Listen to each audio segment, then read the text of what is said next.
বাবার বাড়ি থেকে চলে আসার সময় আমি অনেকগুলা টাটকা শাকসবজি তুলে এনেছি একদম আমার নিজের হাতে পেরে। আসসালামু আলাইকুম, কেমন আছেন সবাই? আশা করছি সবাই অনেক অনেক বেশি ভালো আছেন।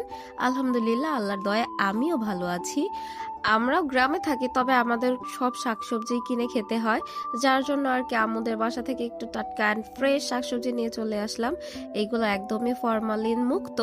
তো আমি হচ্ছে প্রথমে সিম তুলে ওগুলাকে রেখে তারপরে হচ্ছে যে পুয়ের বাগানে চলে আসি। তো এগুলা হচ্ছে যে আমার আম্মুর নিজের হাতে করা। তো দেখো, আম্মু একটু ডাল টাল ছিঁড়ে গেছিল, যাই হোক কিছু মনে করো না, তোমার মেয়ে তো ছিঁড়ছে।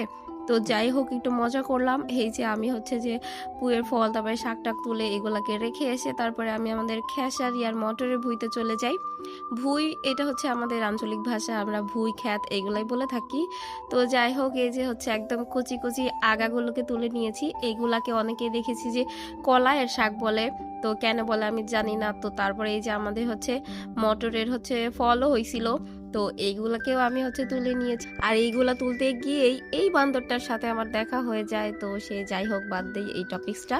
তো এই যে দেখতেই পাচ্ছেন কি পরিমাণ ফ্রেশ। তো আমার পেজে নতুন হলে অবশ্যই ফলো দিয়ে পাশে থাকবেন, আর যারা ইউটিউব থেকে দেখছেন তারা অবশ্যই সাবস্ক্রাইব করে পাশে থাকবেন। তো এই যে আমার হচ্ছে মটর তোলাও হয়ে গেছে, আর এই যে আমার মায়ের জামাই বাবাও আসছিল, তো ওরেও আমি বললাম তুমি আমার এই তুলে একটু হেল্প করো, মানে একা একা তুলে না মজা লাগে না। তো এই যে এই হচ্ছে আমার আজকের বাজার সদাই। আর এই যে কলা, বিচি কলা, এইটা হচ্ছে আমার মায়েদেরই গাছ। আর লাউটা হচ্ছে আমার ভাবিদের গাছ, মানে আমার চাচিরা ভাবিরা সবারই গাছ টাছ আছে মোটামুটি। তো এই ছিল আমার আজকের ভিডিও। আল্লাহ হাফেজ।